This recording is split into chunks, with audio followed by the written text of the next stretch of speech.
आदरणीय साधक गण एवं मेरे प्रिय दर्शक गण, सदैव की भांति मैं संकल्पित होता हूं कुछ न कुछ नया लाने के लिए, नया बताने के लिए। और यह हमारी श्रृंखला आज 14वां दिन है। सदैव की भांति हम तो करते ही रहेंगे और आज एक नया टॉपिक और आप लोगों के लिए ज़्यादा कंसर्न। हालांकि हमारे इस ग्रुप में एक ही आदमी है जो युवा हैं, बाकी सब तो लगभग वृद्धावस्था में आ चुके हैं। सीनियर सिटीजन जो भारतीय संहिता है उसके हिसाब से सीनियर सिटीजन में ऑलमोस्ट आ गए हैं। नायक सर, आपका कितना उम्र है? 61। तो हमारे योग स्थल एक सर है सुबिन सर, इनका भी अभी 60 से लेस देन 60 है। एक हमारे राजेश सर हैं और मैं तो खैर हूँ ही। तो मेजॉरिटी जो है ये बूढ़े लोगों की, हालांकि बूढ़ा शब्द मैं यूज नहीं करना चाहता हूं और हमारे स्लैंग लैंग्वेज में बोलते हैं बुढ़ौती। आसान से समझ लेते हैं। स्लैंग लैंग्वेज में बोलते हैं कि बुढ़ौती, और कुछ लोग बुढ़ौती को यह भी बोलते हैं कि 60 आ गए हैं। मतलब हमारा समाज ऐसा है कि बुढ़ापा को एक बीमारी का पर्याय मानता है। और इसी टॉपिक को मैं आज अपने योग सेशन में कवर करना चाहता हूं। आज हम बेशक कह रहे हैं कि युवा हैं, हम 60 तक नहीं पहुंच पाए हैं, पहुंच ही जाएंगे। 8-10 साल में अगर ईश्वर की अनुकंपा रही तो 60 तक भी पहुंच जाएंगे। और आज भारत बड़ा गर्वान्वित महसूस करता है कि पूरे विश्व में इंडिया का जो एज है अभी आज के समय में, डेमोग्राफी जो है 25 to 30 हाईएस्ट है। पर आपको मैं एक परिकल्पना देता हूं, आज से 30 इयर्स बाद क्या आपको लगता है ये सारे जो यंग इंडिया हैं, आज युवा भारत, क्या युवा ही रहेंगे? क्या ये बुढ़ापा में नहीं जाएंगे? शायद ये संभव हो पाएगा कि 30 साल बाद हम रहेंगे। और आज जो युवा हैं, युवा की जनसंख्या हमारे यहाँ सबसे ज़्यादा है, ये सीनियर सिटीजन में तब्दील होंगे। क्या इनके लिए तैयारियां सरकार, हमने, हमारी समाज, हमारी परिवार ने पर्याप्त रूप से प्रारंभ कर दिया है? चलिए, जो हमारे बस में नहीं है उसकी हम बातें नहीं करेंगे। क्या हम अपने लिए, हम अपने बुढ़ापा को हेल्दी एजिंग में कन्वर्ट कर सकें, इसके लिए हमने क्या किया है? आज इसी का विस्तार में आकलन करते हैं और जानते हैं कि आखिर हेल्दी एजिंग क्या है। क्या ये महज संख्या है या ये अपने साथ तमाम चीज लाते हैं? साधक गण एवं मेरे प्रिय दर्शक, आज का यह अवेयरनेस योगा सेशन जो कि इंटीग्रेशन टू अवेयरनेस है, डे 14, वास्तव में केवल एक और योग सत्र नहीं होने वाला। आज हम किसी आसन, किसी प्राणायाम या किसी तकनीक बात भर नहीं करने जा रहे हैं। आज हम बात करने जा रहे हैं अपने भविष्य की, अपने बुढ़ापे की और अपने जीवन की गुणवत्ता की। मैं आपसे एक बहुत सरल लेकिन बहुत गहरा सवाल पूछना चाहता हूं। क्या हम सिर्फ लंबा जीना चाहते हैं या अच्छा जीना चाहते हैं? क्या हम ऐसी उम्र चाहते हैं जिसमें साल तो ज्यादा हो लेकिन दवाइयां उससे भी ज्यादा हो? या फिर हम ऐसा बुढ़ापा चाहते हैं जिसमें शरीर सक्रिय हो, मन शांत हो और जीवन अर्थपूर्ण हो?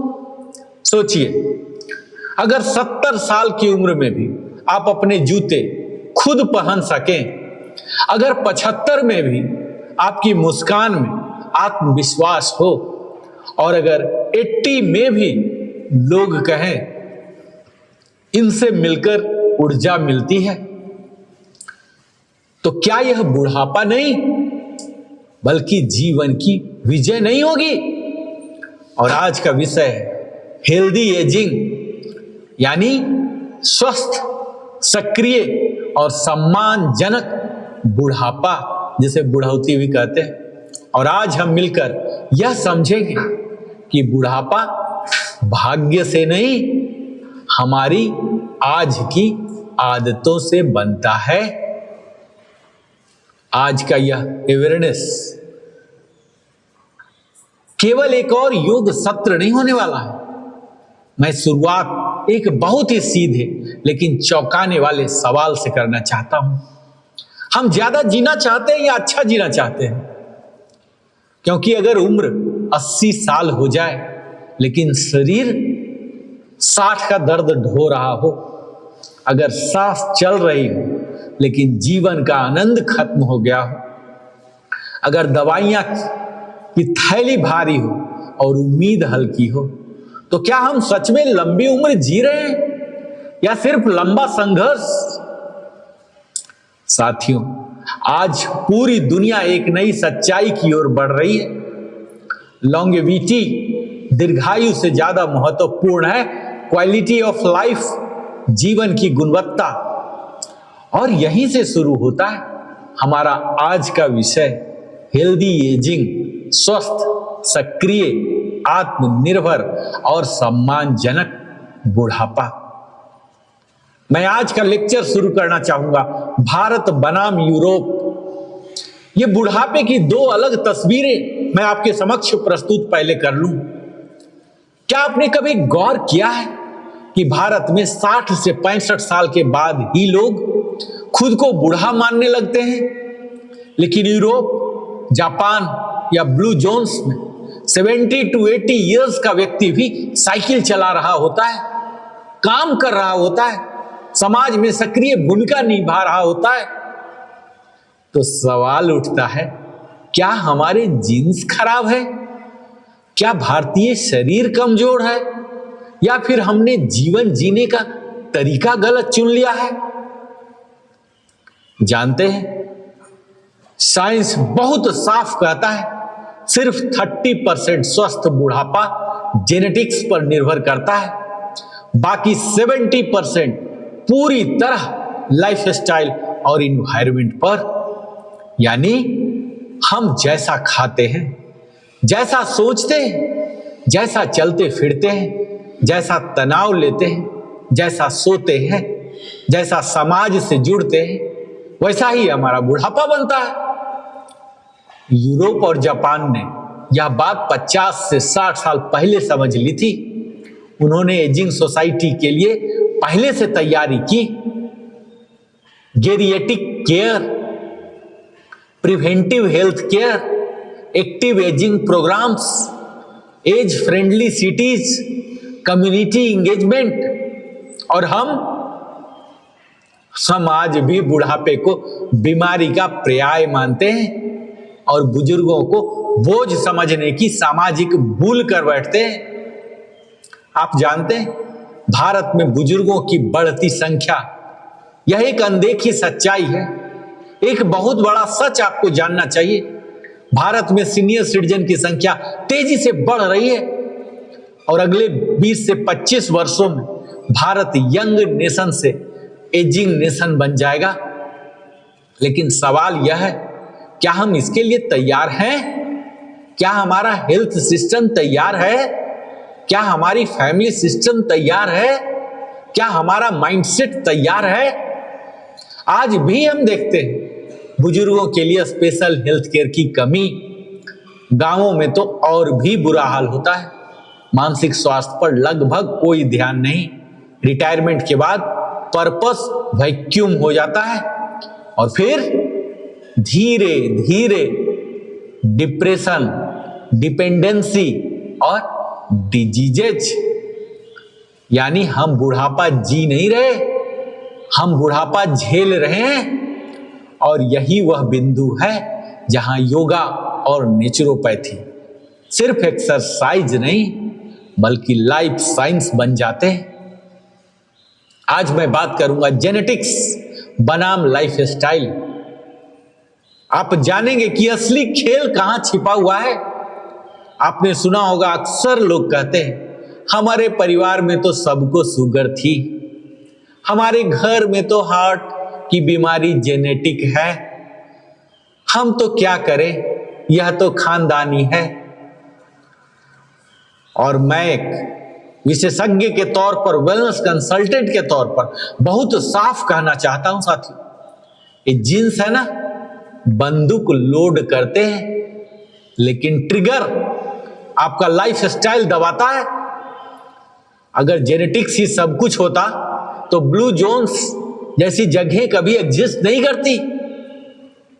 और ये ब्लू जोन्स मैं आपको बता दूं, शायद कई लोगों को पता नहीं हो, ये वो जगह होता है जहां लोग सिर्फ लंबे नहीं अच्छे जीते हैं। दुनिया में कुछ जगह हैं जहां लोग 90 to 100 ईयर्स तक जीते बिना ज्यादा दवाइयों के, बिना ज्यादा बीमारियों के, और सबसे बड़ी बात जानते हैं, स्वतंत्र और सक्रिय रहते हैं। इन्हें कहा जाता है ब्लू जोन्स। जैसे ओकिनावा जापान में है, सर्डिनिया जो इटली में, इकारिया जो ग्रीस में है, निकोआ जो कोस्टा रिका में है। इन सब में क्या कॉमन है जानते हैं? मोस्टली प्लांट बेस्ड भोजन, रोज का नेचुरल मूवमेंट, चलना, काम करना, बागवानी, strong community bonds, low stress, slow life, life purpose, ikigai जैसा कंसेप्ट, और बहुत कम दवाइयां। और सबसे महत्वपूर्ण बात जानते हैं, ब्लू जोन कोई जगह नहीं है, यह एक लाइफ स्टाइल है। आप दिल्ली में रहकर भी ब्लू जोन जैसा जीवन जी सकते हैं, बेंगलोर में भी जी सकते हैं, और आप पहाड़ में रहकर भी अनहेल्दी एजिंग कर सकते हैं। अब मैं बताना चाहूंगा पॉलीफार्मेसी, ये क्या कंसेप्ट है जानते हैं साथियों?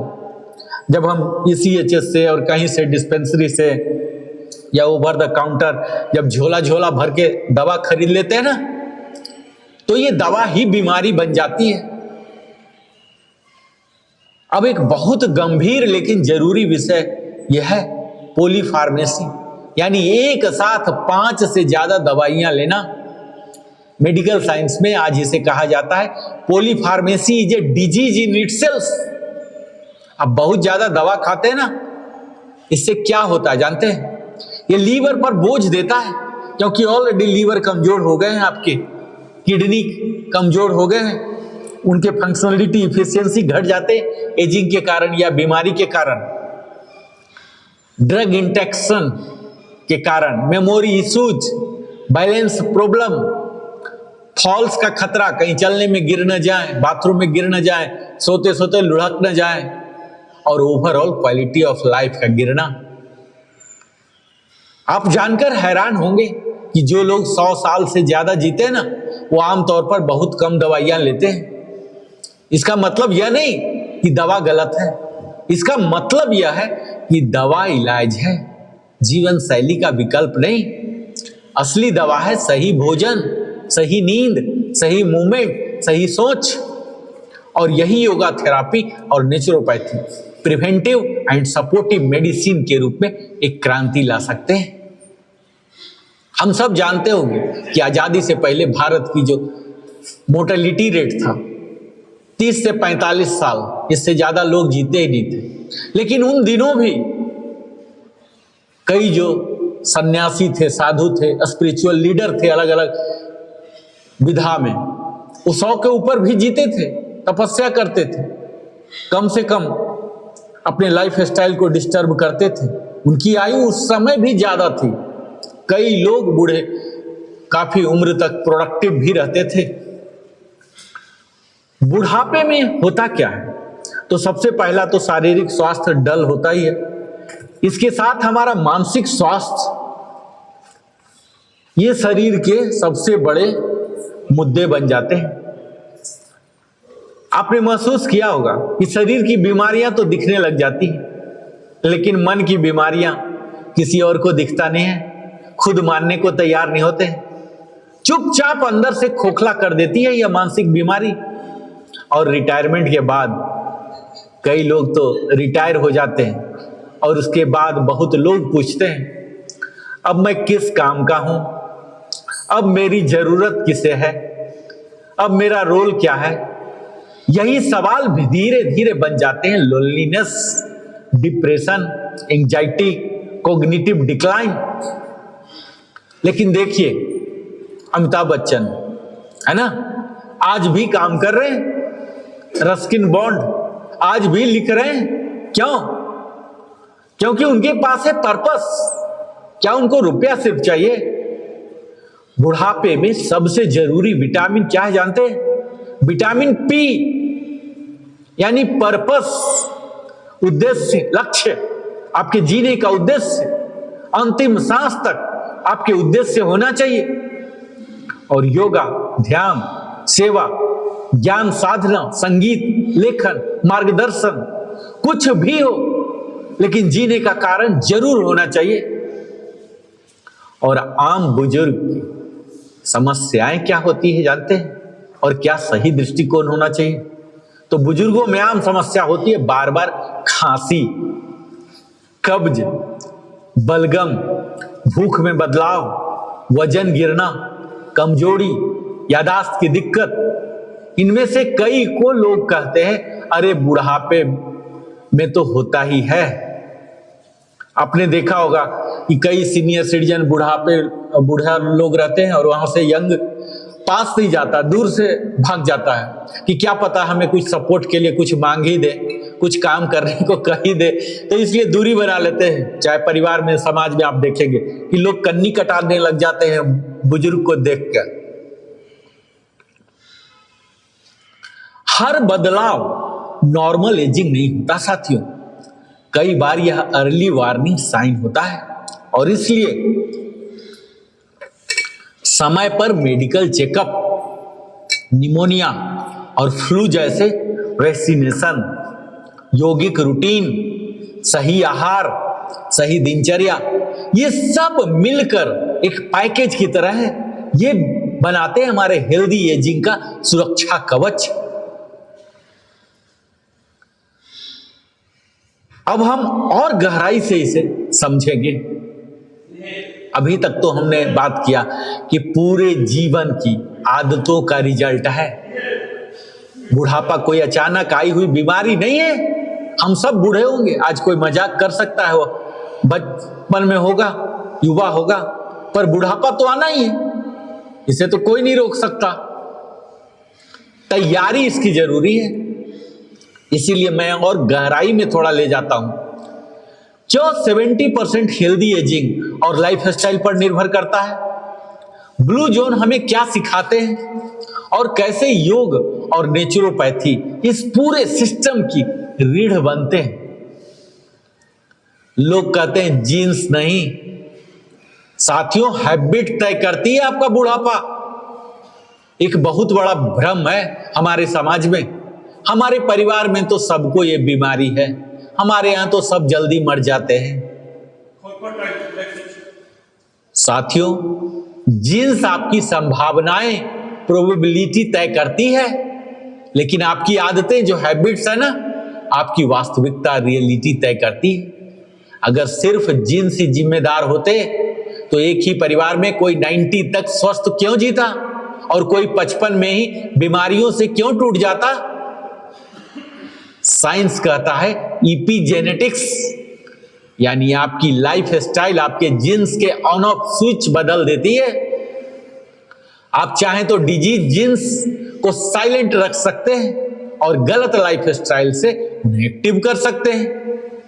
यानी आपका भविष्य आपकी थाली, आपकी दिनचर्या, आपकी सोच और आपकी आदतों में लिखा जा रहा है रोज।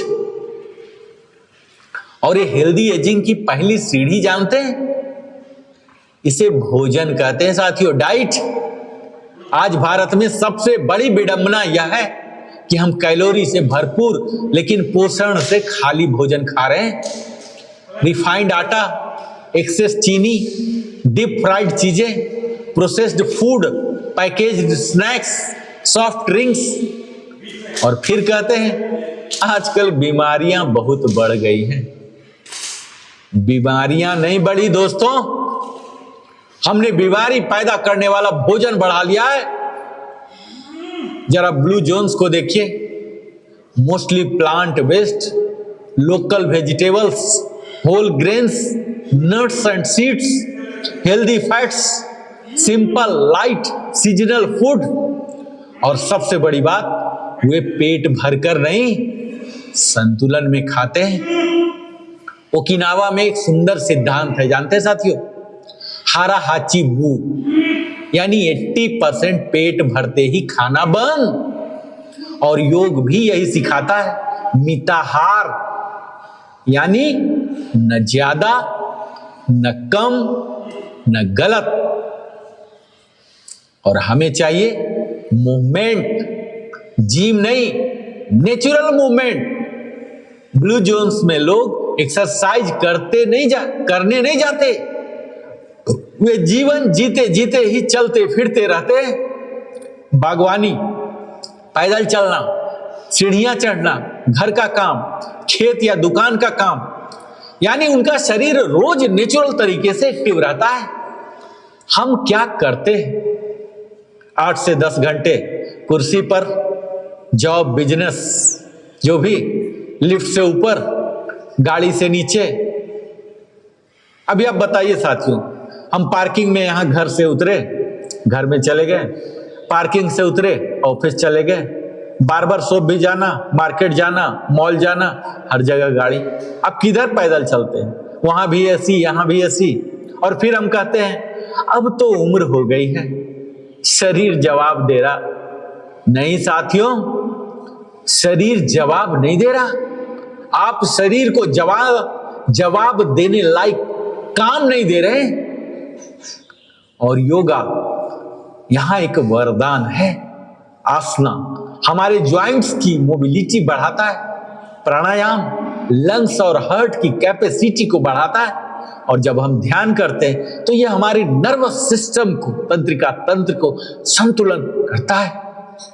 और जब हम सूक्ष्म व्यायाम करते हैं तो हम अपने रक्त प्रवाह को बढ़ाते हैं, सर्कुलेशन एंड फ्लेक्सिबिलिटी, मोबिलिटी लाते हैं। और योग बुढ़ापे में आपको थकाता नहीं है, योग आपको फिर से जीवंत करता है। और आज का जो सबसे बेकार चीज है, इसे कहते हैं स्ट्रेस। इसे आप सबसे जहरीला, स्लो पॉइजन भी कह सकते हैं। सबसे बड़ी बीमारी का नाम है क्रोनिक स्ट्रेस। आपने कभी सोचा है कि स्ट्रेस आखिर करता क्या है? यह हमारे ब्लड प्रेशर को बढ़ाता है, शुगर कंट्रोल बिगाड़ता है, इम्यूनिटी गिराता है, नींद खराब कर देता है, मेमोरी कमजोर कर देता है, और सबसे खतरनाक, एजिंग को तेज कर देता है।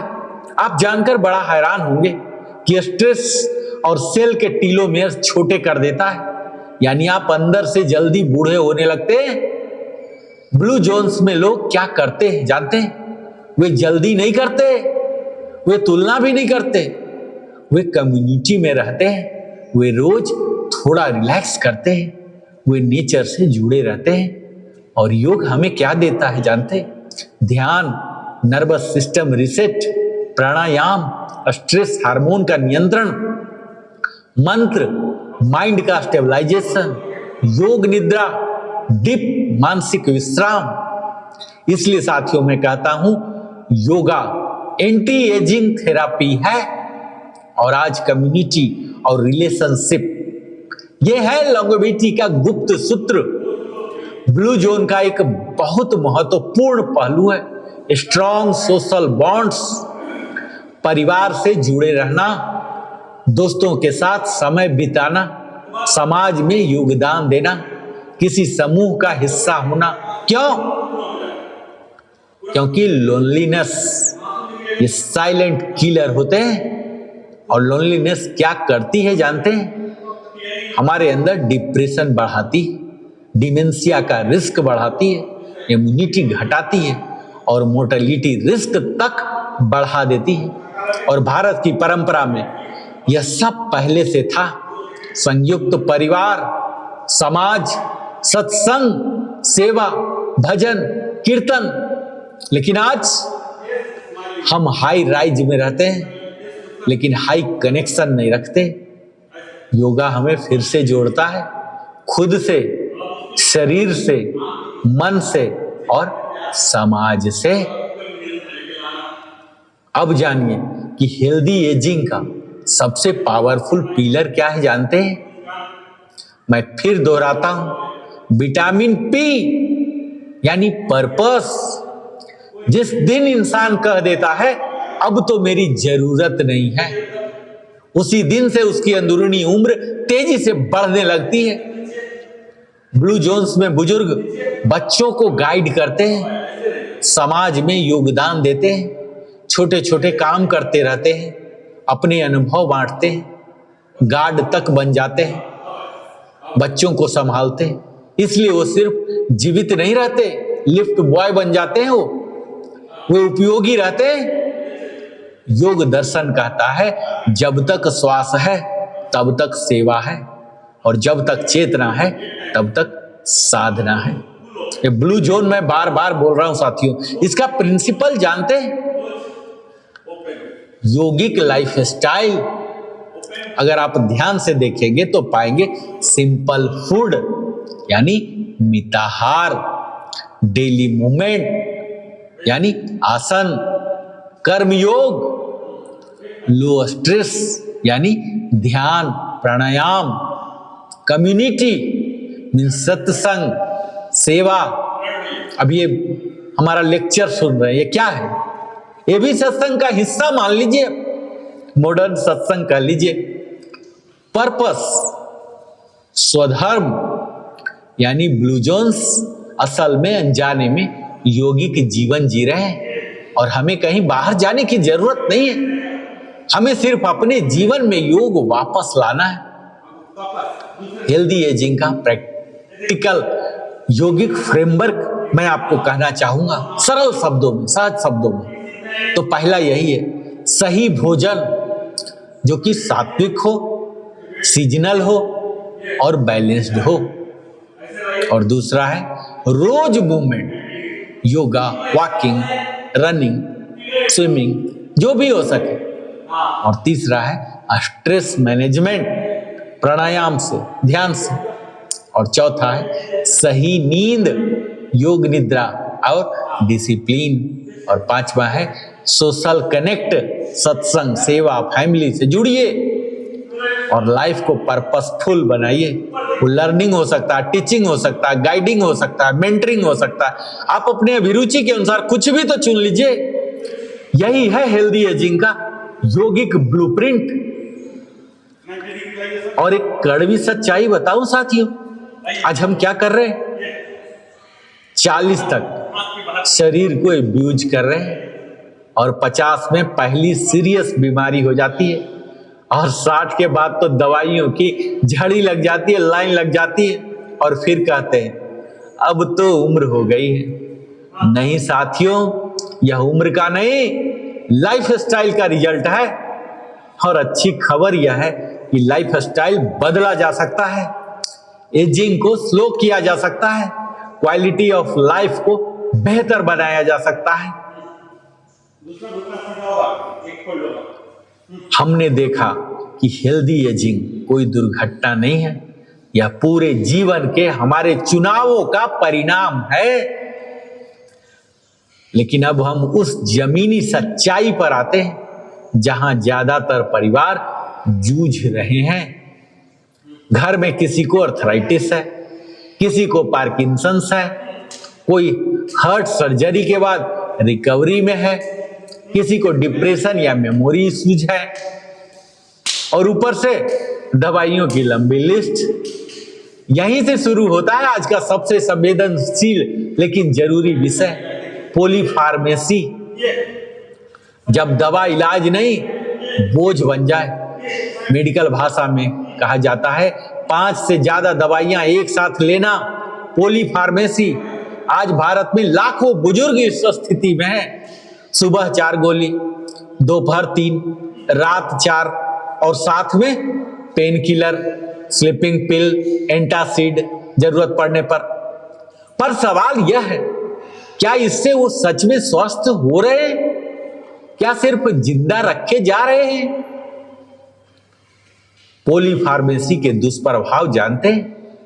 लीवर पर ज्यादा लोड आता है, किडनी धीरे धीरे कमजोर हो जाता है, और ड्रग इंट्रैक्शन हो जाते हैं, चक्कर, गिरना, कमजोरी की संभावना हो जाती है, यादाश्त पर असर पड़ता है, हमारी भूख और नींद बिगड़ जाती है, और सबसे खतरनाक जो होता है क्वालिटी ऑफ लाइफ गिरने लगती है। और मैं यह बिल्कुल नहीं कह रहा हूं कि दवाइयां बंद कर दी जाए। मैं तो सिर्फ इतना ही कह रहा हूं कि दवा इसे सपोर्ट मानिए और लाइफ स्टाइल को फाउंडेशन मानिए। और अगर हमारा फाउंडेशन ही कमजोर है तो आप कितनी भी दवा खा लीजिए, इमारत तो हिलती रहेगी ना। इमारत तो फाउंडेशन पर होगा ना, प्लास्टर पर थोड़ा ही होगा।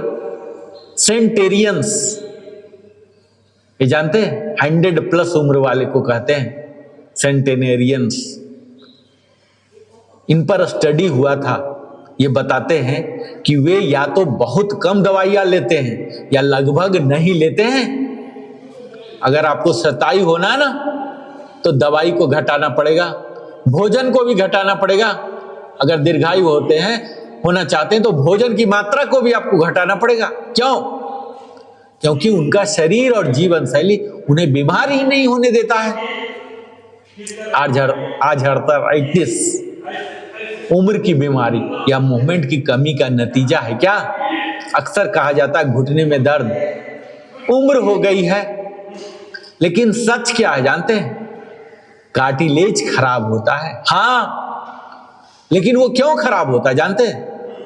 सिर्फ उम्र से नहीं, गलत पोस्चर, कम मूवमेंट, मोटापा, इन्फ्लेशन से। अर्थराइटिस में योग की भूमिका क्या है जानते हैं? ये जेंटल आसना जब हम करते हैं तो ज्वाइंट मोबिलिटी आता है।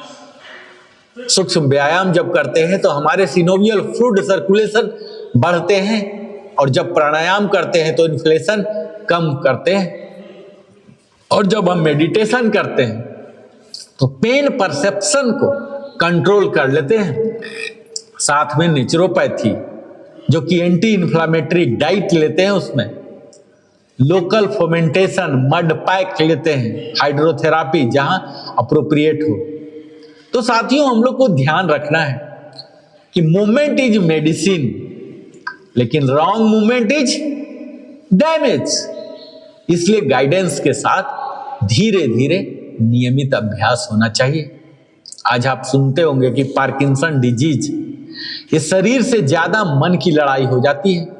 पार्किंसन में क्या होता है? ट्रेमर्स आते हैं, स्टिफनेस होते हैं, स्लोनेस होते हैं, बैलेंस इश्यूज हो जाते हैं। यह सिर्फ मोटर प्रॉब्लम नहीं है, यह नर्वस सिस्टम की बीमारी है। दवाइयां जरूरी है, लेकिन सिर्फ दवाइयों से बैलेंस पूरी तरह नहीं सुधरता, कॉन्फिडेंस वापस नहीं आता, फियर और एंजाइटी बने रहते हैं। और योग थेरापी यहाँ क्या करती है जानते हैं? बैलेंस आसना प्रोप्रोसेशन के लिए, प्राणायाम एटोनोमिक नर्वस सिस्टम बैलेंस के लिए, और ध्यान एंजाइटी और फियर कम करने के लिए, कॉन्शस वॉकिंग गेट सुधारने के लिए, और सबसे बड़ी बात जो है, योग पेशेंट को फिर से अपने शरीर पर भरोसा करना सिखाता है। हार्ट सर्जरी के बाद क्या होता है जानते हैं? कई बुजुर्गों का हार्ट सर्जरी होता है, बच गए से जीने तक का सफर बोलते हैं। बाईपास या एंजियोप्लास्टी के बाद लोग कहते हैं डॉक्टर साहब अब तो सब ठीक हो गया ना। लेकिन मैं कहता हूं अब असली काम शुरू होता है हार्ट सर्जरी के बाद, एंजियोप्लास्टी के बाद। अगर सर्जरी के बाद भी वही खाना, वही स्ट्रेस, वही नींद की कमी, वही सेडेंटरी लाइफ, तो सर्जरी सिर्फ पोस्टपोनमेंट है, समाधान नहीं है। पोस्ट कार्डियक रिहैब में योग का रोल होता है। जेंटल प्राणायाम से हमारे लंग्स और हार्ट इफिशियंसी को बढ़ाता है, और जब हल्की आसन हम करते हैं तो हमारे अंदर सर्कुलेशन, ब्लड सर्कुलेशन और कॉन्फिडेंस बढ़ाने के लिए मेडिटेशन करते हैं, स्ट्रेस हार्मोन को कंट्रोल करने के लिए, और स्लीप हाइजीन रिकवरी के लिए, और सबसे जरूरी होता है लाइफस्टाइल करेक्शन, वरना हार्ट फिर रिमाइंडर भेजेगा। आप चाहेंगे कि हार्ट बाईपास सर्जरी करा लिया हूं, एंजियोप्लास्टी और जो मर्जी वो कर लें, या पहले जैसे कर रहे थे तो करते रहेंगे, तो आपको क्या लगता है कि समाधान आ जाएगा? और जो सबसे ज्यादा अनदेखी बीमारी है ना, डिप्रेशन इन एल्डरली पीपल, बुजुर्गों में डिप्रेशन अक्सर चिड़चिड़ापन, अकेलापन, चुप रहना, हर चीज में इंटरेस्ट खत्म होना के रूप में दिखता है। और परिवार कहता है बुढ़ापे में ऐसा ही हो जाता है। नहीं साथियों, डिप्रेशन नॉर्मल एजिंग नहीं है। इसके कारण loss of role, loneliness, chronic illness, dependency, fear of death, financial या फैमिली स्ट्रेस है। योग और ध्यान यहां दवा से भी ज्यादा काम करते हैं। ध्यान जब हम करते हैं तो निगेटिव थॉट्स लूप्स को ये तोड़ता है, और जब हम प्राणायाम करते हैं तो ब्रेन केमिस्ट्री बैलेंस होता है, और आसना करने से एंडोर्फिन बढ़ाते हैं। और जब ग्रुप में योग अब हम लोग कर रहे हैं, सोशल कनेक्शन देता है, और सबसे जरूरी होते हैं उन्हें बेकार नहीं, जरूरी महसूस कराना होता है।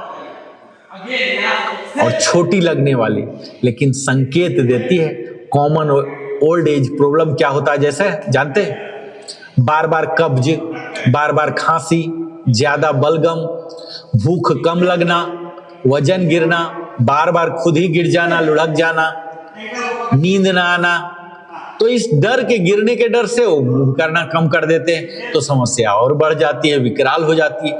ये सब सिर्फ उम्र की बात नहीं है, ये बॉडी के वार्निंग सिग्नल्स हो सकते हैं। इसलिए ईटिंग हैबिट्स में अचानक बदलाव चेक कराइए। वेट लॉस बिना कारण के अगर हो रहा तो इग्नोर मत कीजिए। फ्रीक्वेंट फॉल्स अगर बैलेंस और न्यूरो चेकअप कराइए। और अगर क्रोनिक कफ है तो लंग्स की जांच कराइए, साथ में न्यूमोनिया वैक्सीन कराइए, फ्लू वैक्सीन लीजिए।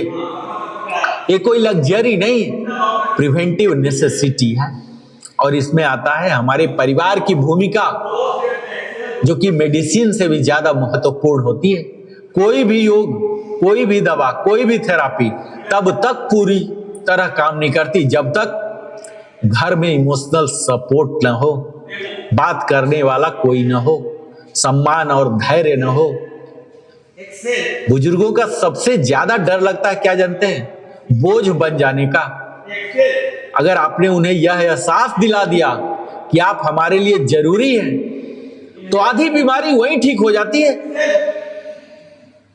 और आज मॉडर्न मेडिसिन, योग, नेचुरोपैथी, यही तीनों मिलकर सही संतुलन लाता है। यह लड़ाई नहीं है एलोपैथी वर्सेस योगा, मैं ये नहीं कर रहा हूं। यह सहयोग है, इंटीग्रेटिव मेडिसिन। इमरजेंसी में मॉडर्न मेडिसिन, रिकवरी में योग, प्रिवेंशन में लाइफस्टाइल, सपोर्ट में नेचुरोपैथी, और माइंड के लिए मेडिटेशन। यही है complete health care model for healthy ageing. साथियों, हमने शरीर और बीमारियों की बात की, लेकिन सच क्या है जानते हैं? इंसान पहले मन से बूढ़ा होता है, शरीर बाद में हार मानता है। और अगर मन मजबूत, उत्साही और उद्देश्य पूर्ण है तो शरीर भी बहुत हद तक साथ देता है। ये मेमोरी, डिमेंशिया, कॉग्निटिव हेल्थ, आज हर परिवार में एक डर है, कहीं बुढ़ापे में यादाश्त न चली जाए। थोड़ी बहुत भूलने की आदत नॉर्मल एजिंग का हिस्सा हो सकती है, लेकिन बार बार रास्ता भूल जाना, अपने ही लोगों को पहचानने में दिक्कत, रोजमर्रा के काम भूल जाना, बातों में बहुत ज्यादा कंफ्यूजन, ये वार्निंग साइन होते हैं डिमेंशिया या अल्जाइमर के। लेकिन एक सच्चाई और है, दिमाग भी मांसपेशियों की तरह है, यूज इट और लूज इट। जो लोग पढ़ते रहते हैं, लिखते रहते हैं, सीखते रहते हैं, सिखाते रहते हैं, नई चीज सीखते रहते हैं, समाज से जुड़े रहते हैं, उनमें कॉग्निटिव डिक्लाइन की गति काफी धीमी हो जाती है। और योग और ध्यान का योगदान जानते हैं? ये ध्यान हमारे ब्रेन प्लास्टिसिटी बढ़ाता है, प्राणायाम हमारे ब्रेन ऑक्सीजनेशन सुधारता है, और त्राटक, ओम चैंटिंग, ये सब हमारे फोकस और मेमोरी के लिए है। और जहां हम वॉकिंग मेडिटेशन करते हैं, माइंड बॉडी कोऑर्डिनेशन के लिए, यानी योग सिर्फ शरीर का नहीं, दिमाग का भी व्यायाम है। और मृत्यु बीमारी और अकेलेपन का जो भय है ना, ये बुढ़ापे में सबसे ज्यादा डर के रूप में लेता है। अक्सर बुजुर्ग चुपचाप इन डर से जूझते हैं, कहीं मैं दूसरे पर निर्भर न हो जाऊं, कहीं मैं अकेला न रह जाऊं, कहीं मैं बेकार न समझा जाऊं, मौत कैसे आएगी, दर्द होगा या नहीं, यही सब सोचते रहते हैं। ये डर बोलकर नहीं, व्यवहार में दिखते हैं। उनके चिड़चिड़ापन, गुस्सा, ज्यादा चुप रहना या बहुत ज्यादा शिकायत करना। योग दर्शन यहां बहुत सुंदर बात सिखाता है साथियों। हम शरीर नहीं है, हम चेतना है, कंसस्टेंस है, कंसस। जो जन्मा है वह बदलेगा, और बदलेगा तो छूटेगा भी, लेकिन डर के साथ जीना जीवन नहीं है। ध्यान, जप, स्वाध्याय और सत्संग इन डर को धीरे धीरे स्वीकृति और शांति में बदल देते हैं। लोग रिटायरमेंट के बाद सबसे बड़ा संकट मानते हैं, जिसे बोलते हैं पर्पस वैक्यूम।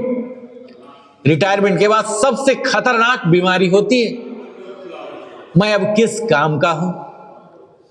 पूरी जिंदगी किसी ने आपको नाम दिया, किसी ने रोल दिया, किसी ने जिम्मेदारी दी, और अचानक सब खत्म। और यहीं से शुरू होता है depression, low self worth, physical decline, mental withdrawal. लेकिन देखिए, जो लोग पढ़ाते हैं, गाइड करते हैं, लिखते हैं, सेवा करते हैं, समाज से जुड़े रहते हैं, वे रिटायर नहीं होते, वे रिवायर होते हैं। वे फिर दोहराते हैं विटामिन पी, पर्पस। योग कहता है जब तक प्राण है तब तक प्रयोजन है। और बुजुर्गों की असली जरूरत क्या है जानते हैं? डिपेंडेंस नहीं, डिग्निटी। अक्सर परिवार बहुत अच्छा करना चाहता है, लेकिन अनजाने में नुकसान कर देता है। आप मत कीजिए, हम कर देंगे, आपसे नहीं होगा, आप आराम करिए। धीरे धीरे बुजुर्ग महसूस करने लगते हैं मैं बोझ हूं, और यहीं से शुरू होती असली गिरावट। और हेल्दी एजिंग का मंत्र जानते हैं? हेल्प कीजिए, रिप्लेस नहीं। सपोर्ट कीजिए, कंट्रोल नहीं। रिस्पेक्ट दीजिए, पीटी नहीं। दया दिखाने की जरूरत नहीं है। उन्हें छोटे छोटे फैसले लेने दीजिए, उन्हें जिम्मेदारी का एहसास रहने दीजिए, उन्हें उपयोगी महसूस करने दीजिए। Dignity is more healing than medicine. समाज में बने रहना ही जवान रहना है। सोशल रोल होना चाहिए। जो बुजुर्ग सिर्फ टीवी देखते हैं, चार दीवारी में बंद रहते हैं, बातचीत कम कर देते हैं, वे तेजी से बूढ़े होते हैं। और जो ग्रुप योग में जाते हैं, सत्संग, भजन, कीर्तन में जाते हैं, बच्चों को पढ़ाते हैं, मोहल्ले में एक्टिव रहते हैं, वे उम्र के बावजूद जवान रहते हैं। और ब्लू जोन का यही रहस्य है, नेवर रिटायर फ्रॉम लाइफ। बुढ़ापा की आज मैं बात कर रहा हूं साथियों। ये साधना का स्वर्ण काल माना जाता है स्पिरिचुअल ग्रोथ के लिए। भारत की परंपरा में बुढ़ापा अवसान नहीं, वानप्रस्थ और सन्यास की तैयारी का समय माना गया है। इस उम्र में भोग कम होता है, अनुभव ज्यादा होता है, अहंकार धीरे धीरे ढीला पड़ता है, और भीतर झांकने का अवसर मिलता है। योग, ध्यान, जप, स्वाध्याय, सेवा, ये सब इस उम्र में जीवन को गहराई देते हैं। यह उम्र है डर से मुक्ति की, शिकायत से शांति की, और संघर्ष से स्वीकार की। साथियों, प्रैक्टिकल माइंड के रूटीन मैं जरूर बताने चाहूंगा बुजुर्गों के लिए। सुबह 10 से 15 मिनट ध्यान कर लीजिए, जप कर लीजिए, 10 मिनट प्राणायाम कर लीजिए, हल्के आसन या वॉकिंग कर लीजिए। रोज जरूर कुछ पढ़िए, लिखिए, किसी से बात कीजिए, जुड़िए। और रात को कृतज्ञता के 3 विचार मन में लाइए, लिखिए, पढ़िए। यह आपको छोटा लगेगा, लेकिन मानसिक उम्र को 10 से 15 साल पीछे रख देगा, यानी कि बायोलॉजिकल एज से कम आपका उम्र हो जाएगा। और परिवार के लिए। अगर आपके घर में बुजुर्ग है ना साथियों, तो उन्हें सुनिए, उन्हें सम्मान दीजिए, उन्हें शामिल कीजिए, उन्हें बेकार महसूस होने मत दीजिए, क्योंकि आज वो आपकी जिम्मेदारी है, कल आप किसी की जिम्मेदारी होंगे। आप भी उस पथ पर जाने वाले हैं। हमने शरीर से ऊपर उठकर मन, उद्देश्य, गरिमा और आत्मिक विकास की बात किया। साथियों, हमने शरीर, मन, जीवन शैली, बीमारी, दवा, परिवार और उद्देश्य सब पर बात कर रहे हैं। अब सवाल यह नहीं है कि समस्या क्या है, अब सवाल है हम करेंगे क्या, क्योंकि हेल्दी एजिंग कोई भाषण का विषय नहीं है। यह नीति, पॉलिसी, संस्कृति, कल्चर और दिनचर्या, डेली प्रैक्टिस का विषय है। और यहाँ हमारी गवर्नमेंट की भूमिका भी आती है। सिर्फ इलाज नहीं, प्रिवेंटिव सिस्टम होना चाहिए। आज भारत का हेल्थ सिस्टम ज्यादातर डिजीज सेंटर्ड है। हमें चाहिए हेल्थ सेंटर्ड सिस्टम। और सरकार को क्या करना चाहिए जानते हैं? हर जिला में गेरिएटिक केयर यूनिट्स, जहां बुजुर्गों के केयर के लिए हो, जैसे चाइल्ड केयर होते हैं ना, वैसे ही बोलते हैं गेरिएटिक, या स्पेशलाइजेशन होते हैं गेरिएटिक। रूरल एरिया में मोबाइल हेल्थ सर्विसेज होनी चाहिए। प्रिवेंटिव चेकअप प्रोग्राम 40 से ऊपर वाले के लिए होना चाहिए।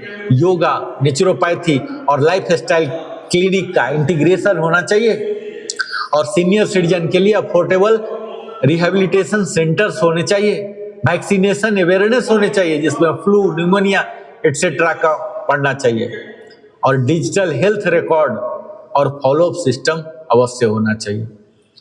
बीमारी का इलाज जानते हैं महंगा होता है, लेकिन बीमारी की रोकथाम सस्ती और प्रभावी होती है। अगर हम 40 की उम्र से ही लाइफस्टाइल करेक्शन शुरू कर दें तो 60-70 में हॉस्पिटल बेड की जरूरत बहुत कम पड़ेगी। साथियों, ये शहर, गांव और सोच जानते हैं, एज फ्रेंडली जो सोसाइटी है ना, हेल्दी एजिंग सिर्फ अस्पतालों में नहीं आएगा, यह आएगा हमारे सेफ फुटपाथ से, पार्क्स और वॉकिंग ट्रैक से, कम्युनिटी सेंटर से, सीनियर फ्रेंडली पब्लिक ट्रांसपोर्ट से, और सबसे जरूरी है रिस्पेक्टफुल एटीट्यूड से। हमें एक ऐसी सोच बनानी होगी जहां बुजुर्ग बोझ नहीं है, बुजुर्ग अनुभव और मार्गदर्शन का खजाना होते हैं। साथियों, एजिज्म, उम्र के आधार पर भेदभाव आज एक साइलेंट सोशल डिजीज बन चुका है। हमें इसे बदलना होगा, परिवार से, स्कूल से, समाज से। और यहाँ हमारे परिवार की भी भूमिका होती है, जो कि सबसे बड़ी थेरापी हो सकती है। कोई भी दवा, कोई भी योगा, कोई भी डॉक्टर तब तक पूरी तरह काम नहीं करता जब तक घर में अपनापन न हो, घर में सम्मान न हो, घर में संवाद न हो। परिवार क्या कर सकता है जानते हैं? बुजुर्गों को फैसले में शामिल कीजिए, उनकी बात सुनिए, सिर्फ मैनेज न करें, उन्हें जिम्मेदारियां दीजिए, सिर्फ आराम नहीं। उनके साथ समय बिताइए, सिर्फ खर्च नहीं उठाइए, उनके अनुभव का उपयोग कीजिए। लोनलीनेस बुजुर्गों की सबसे बड़ी बीमारी है और फैमिली उनका सबसे सशक्त इलाज है। मेरी उम्र, मेरी जिम्मेदारी, ये इंडिविजुअल रिस्पॉन्सिबिलिटी होनी चाहिए। हेल्दी एजिंग की शुरुआत 60 से नहीं होती, हेल्दी एजिंग की शुरुआत आज से ही होती है। अगर आपकी उम्र 30, 40, 50 है तो यह मत कहिए अभी तो बहुत टाइम है। आप आज जो कर रहे हैं ना, वही आपका 60 का शरीर बनाएगा, वही आपका 70 का मन बनाएगा, वही आपका 80 का जीवन बनाएगा। हर व्यक्ति के लिए 5 गोल्डन रूल है साथियों। पहला तो डेली मूवमेंट, योग, वॉक। दूसरा है सिंपल बैलेंस डाइट। तीसरा है स्ट्रेस मैनेजमेंट, प्राणायाम, ध्यान से, एडिक्वेट स्लीप और सोशल कनेक्शन, पर्पसफुल। यही है personal blueprint for healthy ageing. और योग का अंतिम संदेश जानते हैं? एजिंग को एक्सेप्ट नहीं, ट्रांसफॉर्म कीजिए। योगा हमें यह नहीं सिखाता कि बुढ़ापे आ रहा है ये सह लो। योग हमें सिखाता है जो बदल रहा है उसे समझिए, संभालिए और संतुलित कीजिए। योग का मतलब है शरीर को जितना हो सके फंक्शनल रखना, मन को जितना हो सके शांत और स्पष्ट रखना और जीवन को जितना हो सके अर्थपूर्ण, मीनिंगफुल रखना। इसलिए मैं कहता हूं साथियों, yoga is not for adding years to life, yoga is for adding life to years.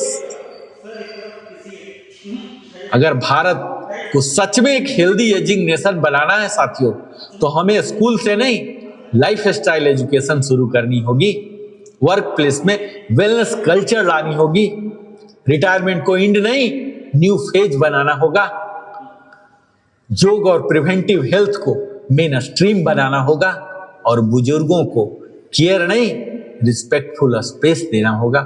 तभी हम कह पाएंगे भारत सिर्फ युवा देश नहीं, भारत स्वस्थ बुजुर्गों का भी देश है। और आज का आह्वान क्या है जानते हैं? Call to action. मैं आज आप सबसे 3 वचन चाहता हूं। पहला तो ये कि मैं अपनी लाइफ स्टाइल की जिम्मेदारी खुद लूंगा। दूसरा, मैं अपने घर के बुजुर्गों को बोझ नहीं आशीर्वाद मानूंगा। और तीसरा, मैं योग को सिर्फ एक्सरसाइज नहीं जीवन की विधा बनाऊंगा। अगर हम यह 3 वचन निभा लेना साथियों, तो यकीन मानिए हमारे घरों में कम दवाइयां होगी, कम अस्पताल होंगे और ज्यादा सम्मान, मुस्कान और सुकून होगा। और मैं अपनी बात एक बहुत सरल लेकिन गहरी पंक्ति से समाप्त करना चाहूंगा साथियों, कि बुढ़ापा कोई बीमारी नहीं है, बुढ़ापा एक अवसर है जीवन को समझने का, जीवन को सहेजने का और जीवन को सही अर्थ में जीने का। आइए हम सब मिलकर यह तय करें कि हम सिर्फ लंबा जीवन नहीं बल्कि स्वस्थ, सक्रिय, सम्मानजनक और सार्थक जीवन जिएंगे, योग के साथ, जागरूकता के साथ और जिम्मेदारी के साथ। ओम शांति शांति शांति।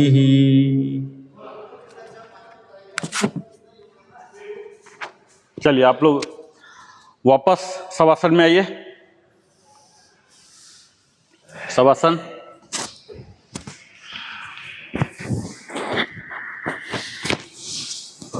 हाँ, स्ट्रेच। शुक्र है हमारे बाबा जी चुप हो गए, मुझे तो लग रहा था चुप होने का नाम ही नहीं ले रहे।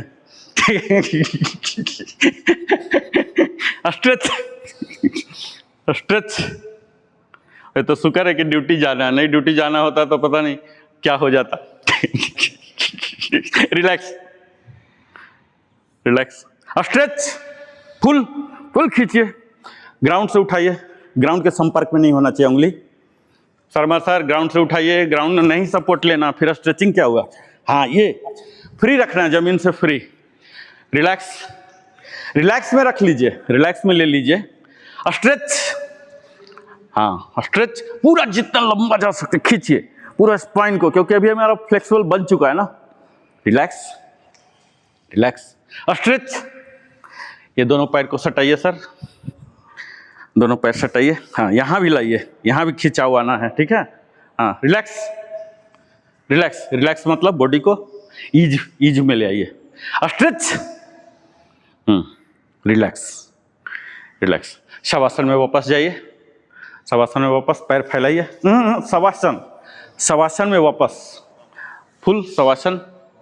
शवासन में फुल चले जाइए, ठीक है। हाँ, आंख बंद। शवासन बोलते ही आंख बंद हो जाना चाहिए। अपने हाथों को सर के नीचे लाइए, हाथों को सर, हाथों को यहाँ सर के नीचे लाइए। बायां करवट लीजिए, घुटना मोड़ के, बायां करवट, घुटना मोड़ के, घुटना मोड़ लीजिए। हाँ, बायां करवट। हाँ, घुटना मोड़िए ना, घुटना मोड़ेंगे तो करवट हो जाएगा बायां। फिर दाहिना करवट जाइए, घुटना मोड़ने से आसान हो जाता फोल्डिंग। हाँ, अब सपोर्ट लेके उठ जाइए, सपोर्ट लेके थोड़ा थोड़ा थोड़ा।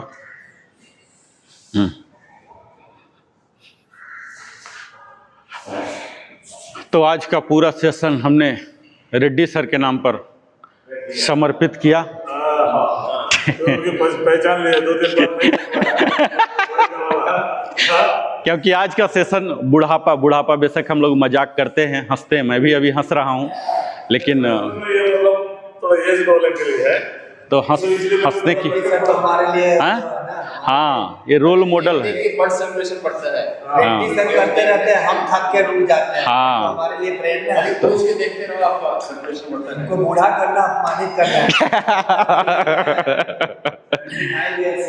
मैं कभी नहीं बोलता हूँ मैं बूढ़ा हूँ। मैं बूढ़ा हो गया तो मेरा पीछे 6 ब्रदर्स हैं, वो लोग क्या सोच रहे हैं? तो अब हमें ये बूढ़ा शब्द हटा देना है। हम बूढ़े नहीं हैं, हम मन से भी जवान हैं, दिल से भी और मस्तिष्क से भी, हर कुछ जवान हैं। ठीक है, इसी पर आज का थीम था। हर दिन हम नए नए थीम लेते हैं। तो हमें अगर कोई ज़्यादा उम्र के हो गए हैं, बायोलॉजिकल एज हो गया है, कोई फ़र्क नहीं पड़ता है अगर वो इफिशियंट है, हम समाज में देख ही रहे हैं। ठीक है, अब हम चैंटिंग में जाएंगे सीधा, ओम चैंटिंग। ठीक है, उससे चैंटिंग से पहले एक और कर लेते हैं जो हमारा द मोस्ट फेवरेट है। क्या है द मोस्ट फेवरेट? क्या है? हाँ, क्षणमुखी मुद्रा। ठीक है, कुछ मत कीजिए, वो जरूर कीजिए कि वो ऐसा चीज देता है जिसको लोग रिकॉग्नाइज भी नहीं कर पाएंगे। ठीक है, वो जरूर कीजिए। चलिए, उसमें प्राणायाम भी है, ध्यान भी है। हाँ, पूरे फेस के लिए कि पूरे बॉडी के लिए? अल्टीमेट जो मेन गोल है, ऑब्जेक्टिव है, वो फेस का है, इसका तरुणामय के लिए मेन। लेकिन जब बाकी सब भी आप शामिल कर लेते हैं, सांस भी ले आते हैं, जैसे सांस ले आए तो लंग्स हो गया, जैसे लंग्स हो गया तो हार्ट हो गया, और आप मेडिटेटिव पोज में बैठे हुए हैं तो ये पूरे बॉडी हो गया। तो अल्टीमेटली ये होलिस्टिक हो जाता है। लेकिन टारगेटेड किस पर है? फेस पर। लेकिन हम इस तरह से करते हैं कि संपूर्ण लाभ मिलता है। Start, inhale. आप देखिए सर, कुमार सर, आप लोग कीजिए, कुमार सर को मैं बताता हूँ। इनहेल कीजिए सर पहले। अभी देखिए सर, आप इनहेल कीजिए पहले, हनुमान जैसा बनाइए। ये कर लिया ना? अभी हनुमान जैसा ही बनाए रखना है और इससे बंद कर लेना है, आंख बिल्कुल बंद रखना है और ये यहाँ पर ले आना है। ठीक है, और जितना देर तक होल्ड कर सकते हैं होल्ड कीजिए और फिर नाक से एक्सेल कीजिएगा, मुंह से नहीं, बिल्कुल बंद रहेगा। ये सिर्फ बंद करने के लिए, ऑल द गेट्स। ठीक है सर, इनहेल, मुंह से इनहेल।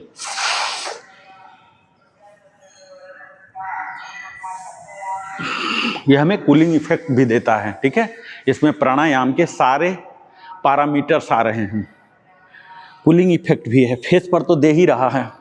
आप कह सकते हैं कि ये ऑल इन वन है।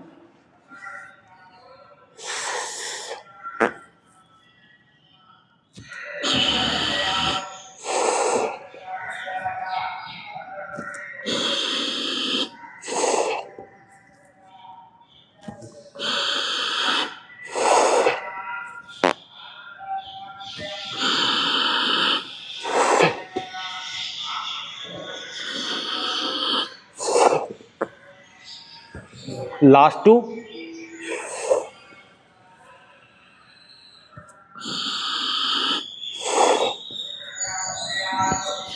रिलैक्स, आंख बंद ही रखिएगा।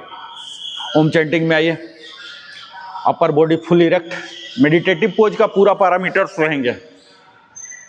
अब यहां से ओम करेंगे।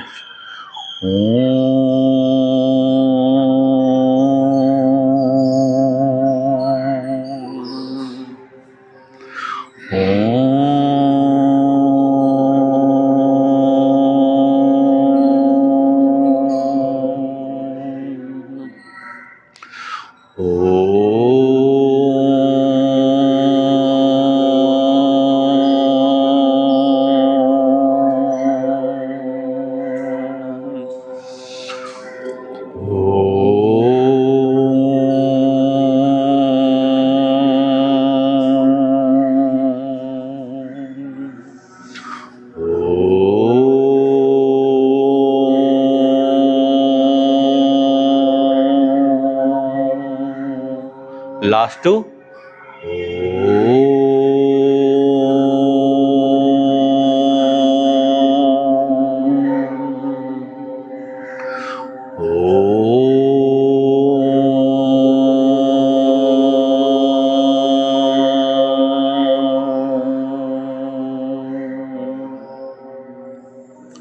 वार्मिंग।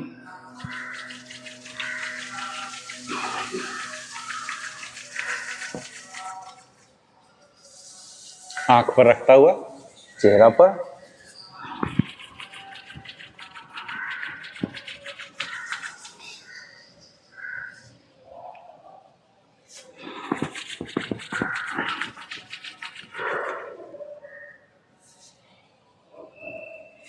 लास्ट वन, ज्यादा रिग्रेस।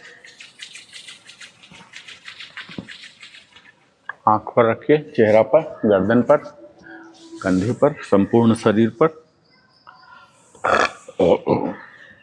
और यहाँ अपने आप को रिलैक्स करके मंत्रोच्चारण के लिए, शांति मंत्र के लिए तैयार होते हैं। सर्वे भवन्तु सुखिनः, सर्वे सन्तु निरामया, सर्वे भद्राणि पश्यन्ति, माँ कश्चित् दुःखभाग् भवेत्। ओम शांति शांति शांति। और यहाँ अब आँख खोलेंगे कृतज्ञता प्रकट करने के लिए उस परमात्मा के प्रति जिसकी वजह से हमारी वजूद है।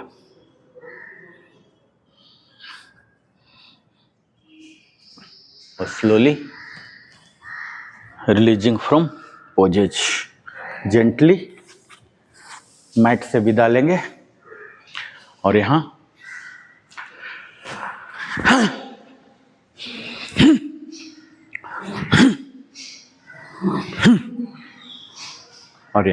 फिर गायत्री मंत्र चैंट करेंगे प्रॉपर पोज में आके। ओम भूर्भुवः स्वः तत्सवितुर्वरेण्यं भर्गो देवस्य धीमहि धियो यो नः प्रचोदयात्। ओम भूर्भुवः स्वः तत्सवितुर्वरेण्यं भर्गो देवस्य धीमहि धियो यो नः प्रचोदयात्।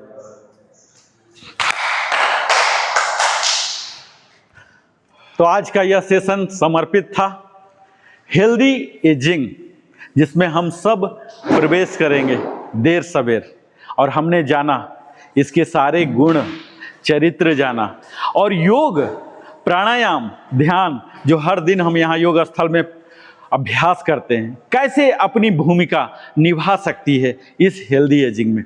अगले दिन यानी 15वें दिन फिर नए विषय के साथ, नई आसनों के साथ, नई व्यायामों के समूह के साथ फिर से मैं नरेंद्र कुमार वेलनेस कंसल्टेंट मिलता हूं। तब तक बहुत बहुत धन्यवाद। जय हिंद, जय भारत, वंदे मातरम, जय श्री कृष्ण।